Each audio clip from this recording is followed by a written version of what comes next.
I had considered myself a Christian all the way through elementary school because it's pretty easy to consider yourself a Christian when you're not really being trialed very much.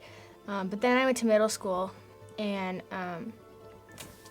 the world kind of attacked me, and I began to get bullied because of what I believed in, and it really took a toll on my relationship with God. And I changed schools the next year, my 7th grade year, because I wanted to get away from the bullies. I couldn't keep up with the workload. So my 8th grade year, I decided that I needed to go back to the original school where I came from, which is where I was bullied.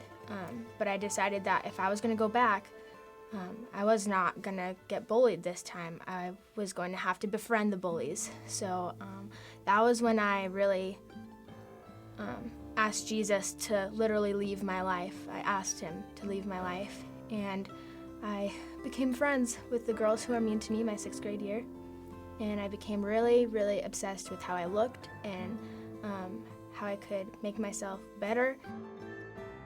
I saw this boy who I thought was so cute, and he was in my same Link Crew group, and he introduced himself to me, and we just kicked it off from there, and by the 2nd day of school, we decided it'd be a great idea to just date. So we were dating by the 2nd day of school. I fell completely in love with this boy after 2 weeks of dating.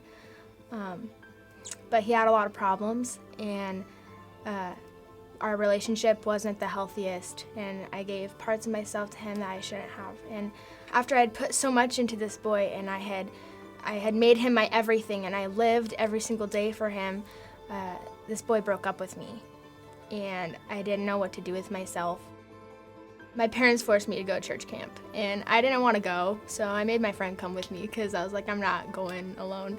And I was really just apathetic toward the entire thing. Every time that we had to go to chapel, I was like, oh, why are we here? And I didn't listen to anything that he was saying.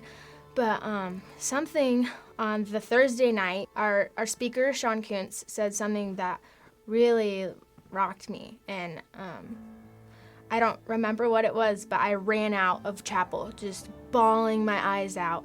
And Andrea followed me.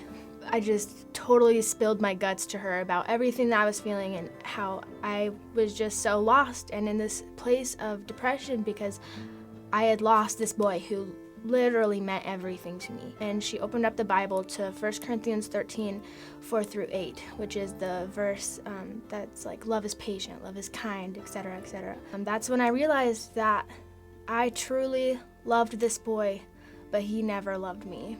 And that hurt a lot. But it was also the moment that I realized that God was pursuing me like I was pursuing this boy, and God loved me even more than I loved this boy. And that to me was just like mind-boggling because I had invested so much of myself into the relationship, and I had made him truly my everything. And to think that God loved me in a way that was even more than that was just unfathomable.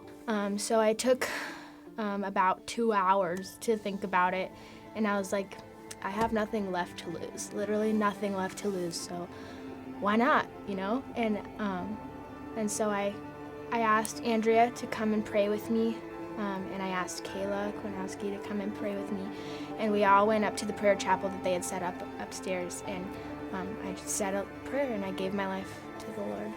God will always, always pursue us, no matter what we do.